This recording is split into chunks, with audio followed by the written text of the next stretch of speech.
Olá, meu nome é Bruno Rodrigues, bem-vindo a essa aula de temas integradores. Quero convidar você a discutir comigo um tema muito interessante chamado relativismo ético e convívio social. Professor, não entendi o que isso significa. Calma que a gente vai entender isso tranquilamente. Observa comigo os objetivos dessa aula em primeiro lugar. Objetivos: compreender os conceitos absolutismo e relativismo moral. Refletir sobre os desafios de convivência harmônica em sociedades plurais. Apresentar uma postura intermediária entre relativismo e absolutismo moral. Conflito entre crenças. Mas alguém poderia dizer, mas eu tenho minha crença com verdade absoluta. E aí? Exemplo, eu coloquei aqui como exemplo as crenças religiosas, que normalmente uma pessoa que com crença religiosa, ela tem isso com a verdade absoluta, ela vai defender firmemente isso. O mínimo que precisamos ter é o entendimento de que as nossas crenças não podem ser impostas para as outras pessoas. Conviver com a pluralidade é necessário. Em um mundo globalizado e em sociedades como a nossa, é impossível não pensar em pluralidade.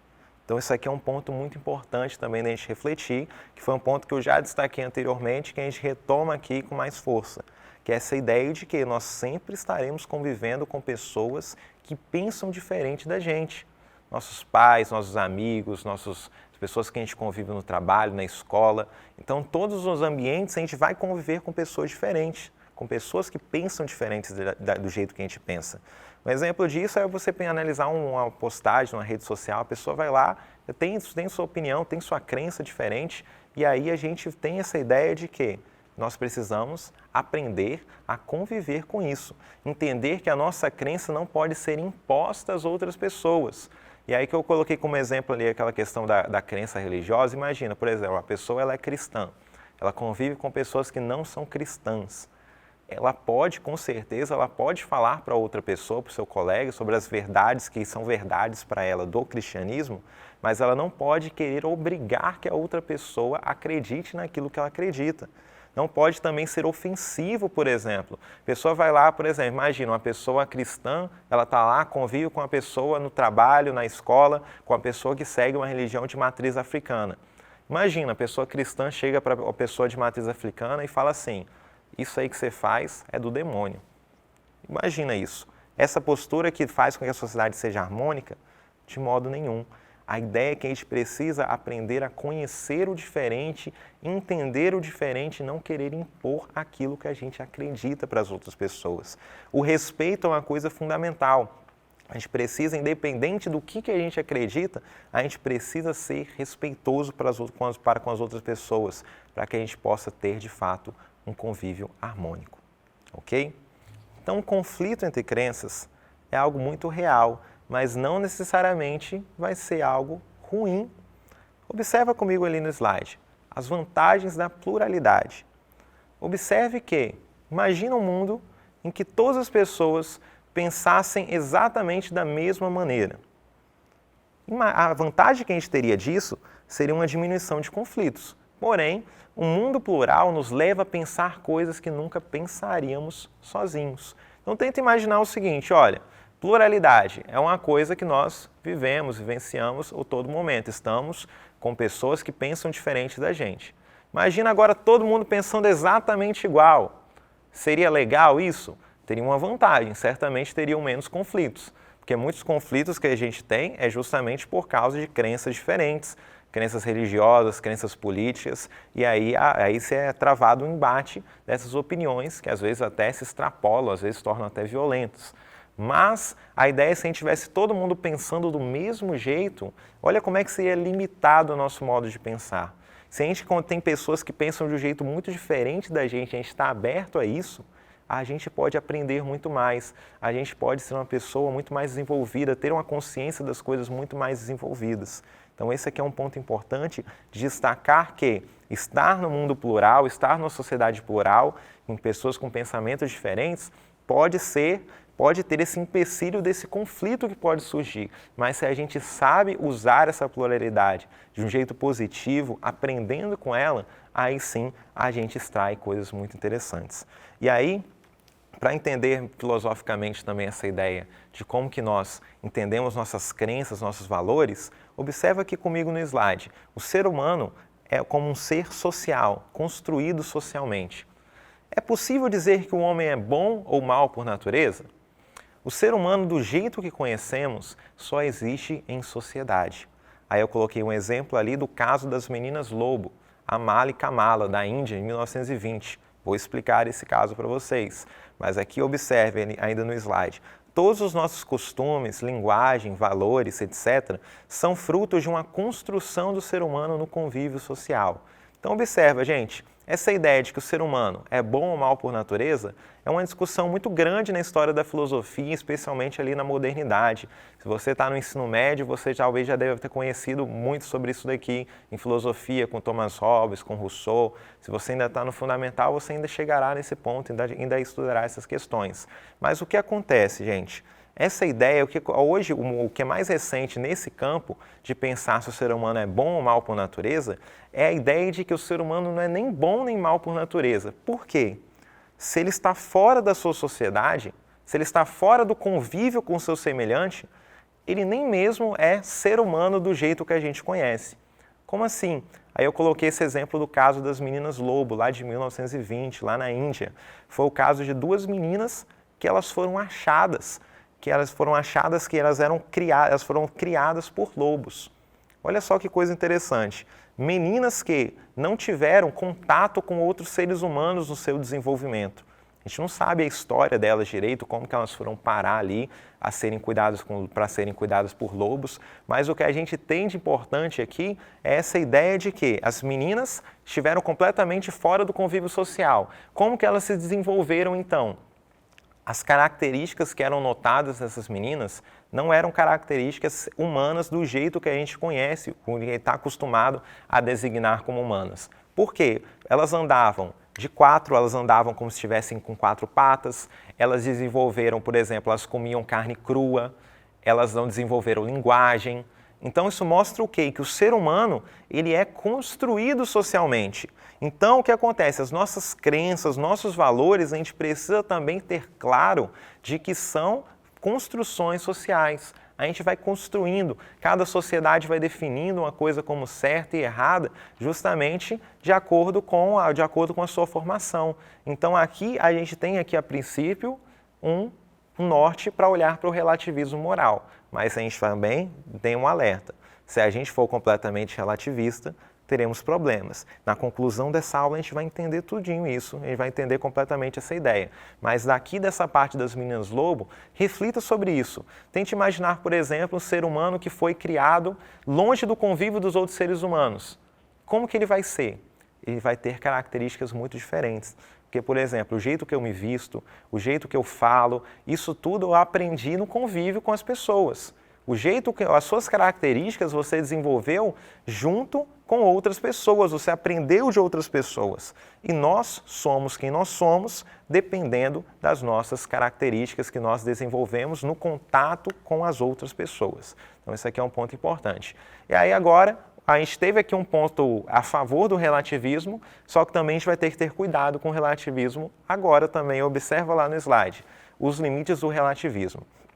Até o momento falamos das vantagens do relativismo moral e sua necessidade em alguns momentos. Porém, todos os valores podem ser relativizados? Até mesmo os valores de direito à vida, liberdade e dignidade? Olha só, e também isso é um ponto importante de a gente refletir. Se a gente considera que tudo é construção social, a gente também pode relativizar, por exemplo, o valor à vida, o valor de liberdade, o valor de dignidade humana. A gente também pode relativizar isso? Por exemplo, será que quando a gente olha para uma outra cultura, agora, a gente deve simplesmente falar, imagina uma cultura qualquer que ela tenha como parte da sua cultura sacrificar crianças. Imagina isso. Será que a gente pode simplesmente olhar para essa cultura e falar, mas é o jeito que eles se desenvolveram, aquilo ali é normal para eles, então tá beleza, tá ok. Então também a gente precisa também ter esse olhar de ter cuidado com isso, porque se a gente considera tudo relativo, a gente também vai acabar aceitando qualquer coisa. E também, será que é isso também que a gente quer, aceitar qualquer coisa? Aceitar, por exemplo, que pessoas sofram abusos, que o respeito seja tirado em alguma pessoa, em alguma sociedade? Porque, por exemplo, existem sociedades que a mulher, por exemplo, ela é tida justamente muito como um objeto masculino. Muitas sociedades você vai ter lá que elas se desenvolveram de um modo que uma determinada classe social, um determinado gênero, ele é muito prejudicado em relação ao outro. Será que a gente deve olhar para isso e falar, ok, é o jeito que aquela sociedade se construiu? Então, a gente também tem que ter esse cuidado. E aqui a gente está construindo aqui um pouco desse meio termo. Que olha só, se a gente absolutiza tudo, a gente se fecha para a pluralidade. Se a gente relativiza tudo, a gente não tem como criticar uma outra cultura, porque, às vezes, mesmo que essa outra cultura, ela faça alguma coisa que desrespeite outra pessoa, fira a dignidade, fira a liberdade. Por exemplo, uma cultura que escraviza. A gente pode considerar essa cultura como ok, porque ela construiu desse jeito a cultura? Então, a gente também precisa ter esse cuidado de olhar com essa atenção. Olha só, observa lá comigo no slide, também junto com aquilo que eu estou discutindo já. Podemos criticar outras culturas?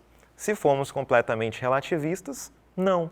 Aí eu coloquei como uma fotinho ali de trabalho infantil, por exemplo, para ilustrar.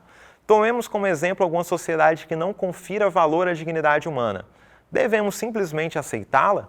Então fica essa reflexão também para a gente pensar se a gente relativiza tudo, a gente também vai ter esses problemas. E aí, quando a gente observa também, e um ponto importante falar sobre essa questão da moralidade, é falar sobre transformação de valores e progresso moral. Observa comigo lá no slide um ponto muito importante. Os valores morais predominantes em uma sociedade podem variar de acordo com o tempo.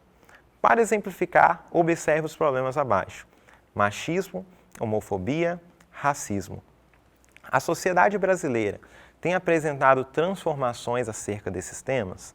Aí eu quero convidar você a refletir sobre isso. Você acha que a sociedade avançou? Quando a gente observa os valores da nossa sociedade hoje, a gente já observa que a gente teve, sim, avanços. Por quê?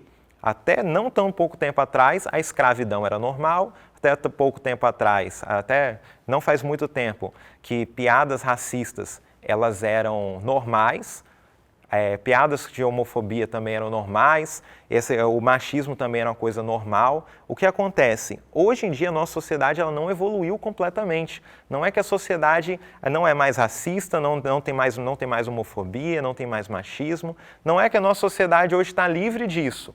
Mas a gente consegue observar um avanço, porque, por exemplo, se alguém faz uma piada racista, a maioria das pessoas, as pessoas racionais, elas vão se mobilizar e vão falar, olha, isso aí está errado. Quando a gente vê um caso, por exemplo, de racismo acontecendo, a maioria das pessoas vai olhar e vai apontar e falar, isso está errado, isso precisa ser punido e etc, etc.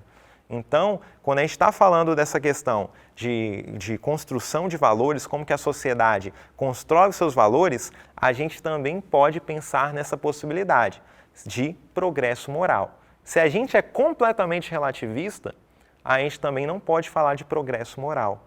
Por quê? Porque se a gente é completamente relativista, uma sociedade adotou, por exemplo, o machismo como uma verdade para ela e ok, é assim que ela adotou e pronto. Então veja, a gente está estabelecendo aqui um meio termo entre essas duas coisas, esses dois conceitos que são chaves e são os conceitos chave e norte da nossa aula. Conceito de absolutismo moral e conceito de relativismo moral. E aí a gente observa aqui esses avanços aqui que são necessários. A gente precisa sim ter um norte, ter uma ideia de que a nossa sociedade precisa progredir culturalmente, precisa progredir em relação aos valores, no sentido de sempre respeitar cada vez mais as pessoas, no sentido de sempre preservar mais a dignidade, a liberdade das pessoas. Nunca uma sociedade não pode aceitar, por exemplo, que uma pessoa sofra ao nosso redor, um caso, por exemplo, de racismo, de homofobia, de machismo, a gente não pode considerar essas coisas como normais. Mas aí a gente deve sempre pensar que nós podemos também evoluir nesses sentidos. E para isso a gente entra aqui num ponto importante aqui para revisar e concluir, indo para o caminho da conclusão da nossa aula. Olha só, ao considerar todos os valores morais como absolutos, temos o problema de nos tornarmos intolerantes com a pluralidade. Ao adotarmos uma postura completamente relativista, temos como obstáculo não podermos considerar o progresso moral e seremos obrigados a considerar como válido qualquer modo de pensamento, mesmo que esse seja ilógico e ou absurdo. Então, aqui a gente tem uns pontos a gente destacar que são importantes, que a gente possa sempre ter essa consciência de que nós temos nossas crenças, elas até podem ser absolutas para a gente mesmo, mas a gente não pode nunca tentar impor para as outras pessoas, e nisso é necessário que a gente tenha esse um pouco de postura relativista aqui. Entender o quê? Que a minha verdade, eu creio mesmo na minha verdade, eu tenho uma concepção política, uma concepção religiosa, que eu acredito firmemente nela, mas eu devo entender que outra pessoa do meu lado, não precisa nem ser uma outra pessoa de cultura completamente diferente. Às vezes a gente pode pensar, quem pensa diferente de mim é o chinês, é a pessoa que está bem longe de mim, mas não. Às vezes a pessoa que está do nosso lado, que convive com a gente, pensa de modo muito diferente da gente. E a gente, então, tem que ter essa consciência de respeitar, preservar e também ter a postura de pensar o que eu posso aprender com ela.